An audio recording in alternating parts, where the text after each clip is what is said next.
Assalamualaikum warahmatullahi wabarakatuh. Waalaikumsalam warahmatullahi wabarakatuh. Izin Pak, kami dari mahasiswa Universitas Negeri Medan, jurusan Pendidikan Sekolah Dasar, ingin mewawancarai Bapak atas mata kuliah kepramukaan. Oke, silakan. Di sini kami terdiri dari 4 orang, yaitu saya sendiri, Saila Fadila, Saya Fatarisa. Saya Wahyu Nurul Elmi. Saya Memang Kosmos. Langsung saja Pak. Sebelumnya Pak, boleh memperkenalkan diri terlebih dahulu. Baik, perkenalkan, nama saya Pak Nurizam Auji, biasa dipanggil Pak Auji. Saya guru di UPT SD Negeri 060870 dan juga saya di sekolah ini sebagai pembina pramuka Penggalang. Langsung saja ke pertanyaan pertama ya Pak. Ya. Bagaimana cara Bapak menanamkan kode kehormatan melalui permainan? Kode kehormatan itu ada 10 ya, yaitu disebut dengan Dasa Dharma. Jadi di situ ada 10 kode kehormatan Dasa Dharma. Jadi di dalam permainan yang saya terapkan itu contohnya seperti tarik tambang. Ya, kita melakukan permainan tarik tambang. Nah, di situ mereka akan melatih kejujuran, kemudian kekompakan, kemudian konsentrasi. Nah, dari situ kita bisa mengetahui bahwasannya ketika dalam permainan tarik tambang mereka melakukan tanda-tanda kehormatan itu, kode kehormatan tersebut. Bukan hanya tarik tambang saja, kita juga ada estafet sarung pernah kita lakukan. Kemudian kita juga pernah bermain games seperti estafet air juga pernah kita lakukan. Jadi tetap permainan dalam pramuka itu tidak dihilangkan pada kode kehormatan pramuka. Apakah SKU dan SKK benar-benar diterapkan atau hanya sebagai formalitas saja Pak? Oh, wajib. Seorang pramuka siaga, penggalang, penegak harus melaksanakan SKU atau SKK. Itu merupakan syarat sah kecakapan mereka. Nah, kalau SKK itu kan syarat kecakapan umum kan gitu kan. Itu contohnya ya, kalau di penggalang ada ramu, rakit, dan terap. Nah, kita baru di bulan 1 akhir semalam kita melaksanakan persami. Itu sekalian kita pelantikan pramuka ramu sama rakit. Nah, biasanya kalau ramu itu checklist 1, checklist 2, dan checklist 3 kan. Itu terap. Dan kita sudah lakukan itu. Jadi setiap latihan mereka membawa buku SKU-nya. Nah, jadi setiap materi itu kita menyampaikan, yang sudah mendapatkan itu baru kita isi dan kita tangani sebagai pembina. Dan disitulah kalau mereka sudah habis semua, maka kita melantik mereka. Dan alhamdulillah pesertanya semalam hampir 50-an yang mengikuti pelantikan SKU ramu dan rakitnya. Kalau SKK itu kan keterampilan. Nah, kita sudah menerapkan beberapa SKK. Contohnya mendirikan tenda, kemudian memasak, kemudian menjahit, juga kita pernah terapkan penjelajahan. Nah, kemudian berenang juga. Nah, itu biasanya ditempel di bagian lengan sebelah kanan.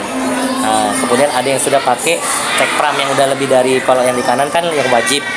Baru sisi yang lebihnya di selempang itu. Nah, itu kita terapkan wajib. Kalau mereka tidak aktif dalam pramuka ya nggak kita laksanakan. Kalau mereka belum berhasil, kita berikan SKK-nya. Gitu. Kemudian Pak, bagaimana integrasi nilai agama dalam kegiatan pramuka? Oh, pasti. Karena Dasa Dharma yang pertama adalah takwa kepada Tuhan Yang Maha Esa, ya kan. Nah, jadi contohnya itu kalau kita kegiatan pramuka waktunya azan, ya udah kita sholat berjamaah. Nah, kemudian waktu kegiatan pramuka kemah semalam persami di sekolah kita adakan, ya udah kita malamnya ada sholat berjamaah, kemudian ada ceramah singkat, kemudian kasih motivasi mereka tentang keagamaan supaya semakin keimanan mereka semakin kuat. Jadi tidak bisa terlupakan. Kebanyakan kalau kita lihat di luar sana dengan kegiatan pramuka mereka sama ibadahnya lupa, ya kan? Termasuk kakak pembinanya sendiri. Tapi kalau saya nggak bisa, saya mencontohkan mereka biar supaya mereka mengetahui bahwasanya dengan sesibuk apapun pramuka yang namanya ibadah tidak boleh ditinggalkan. Seperti itu. Selanjutnya Pak, apakah siswa menunjukkan perubahan setelah mengikuti kegiatan pramuka? Pasti Kak. Salah satunya kalau saya lihat mereka lebih percaya diri. Biasanya kalau anak pramuka itu lebih percaya diri ketika tampil di depan umum. ketika upacara hari Senin, mereka itu selalu oleh guru-guru yang lain untuk menjadi pemimpin upacara, pembaca Pancasila, undang-undang, mereka dilibatkan. Selain itu, guru-guru banyak melibatkan mereka karena mereka selain punya tenaga yang kuat juga, kepercayaan yang tinggi, dan mereka juga pintar sih kalau menurut saya, kreatif kan gitu. Jadi bedalah saya lihat orang yang ikut organisasi pramuka, eskul pramuka dengan yang tidak. Nah gitu, kalau yang enggak dia diem aja gitu, nggak aktif. Tapi kalau pramuka dia berani berkawan sama siapa saja, dia oke. Nah, jadi saya lihat ada perubahannya sangat bagus. Jadi sosialisasinya Iya, sosialisasinya tinggi banget. Iya. Oke, ada lagi. Dalam pramuka, apa sih kendala yang Bapak hadapi dalam mengajarkan anak-anak? Kalau kendala kita ini pastinya keuangan ya. Pastinya ya, kalau keuangan itu kan memang eskul itu kan ada didanai dana BOS, tapi kan hanya berapa persen. Jadi ya kita sebagai pembina pramuka pandai-pandailah bagaimana caranya supaya kegiatan itu berjalan baik ya kan, kemudian efektif ya. Kita bekerja sama dengan orang tua siswa. Nah biasanya kita menyampaikan surat kayak kegiatan semalam kita dikenakan 15.000, itu pun untuk beli simbol-simbol, kemudian kita makanan-makanan dari mereka juga ya. Alhamdulillah tidak ada yang bermasalah ataupun mereka protes, tidak ada ya, malah antusias mereka ketika kegiatan itu berlangsung dan alhamdulillah berjalan lancar. Dukungan orang tua. Kalian sebelumnya perkenalkan diri anak-anaknya terlebih dahulu.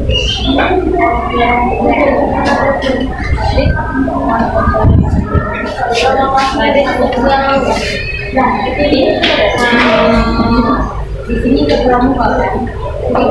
Jika tadi menanyakan beberapa pertanyaan. Pertama, apakah kalian hafal dasar dharma? Memang tidak.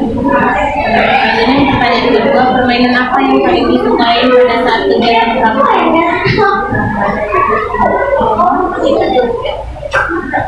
Terus pertanyaan yang ketiga, apa yang kalian pelajari dari permainan itu?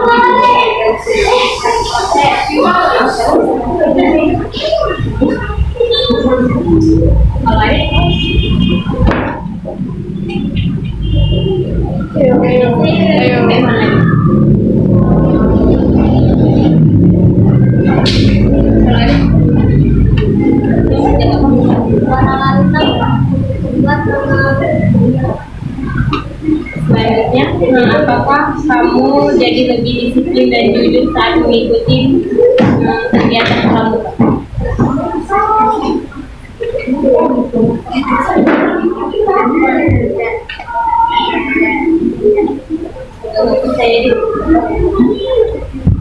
Sekian pertanyaan dari Bapak. Sebelumnya Bapak ucapkan terima kasih.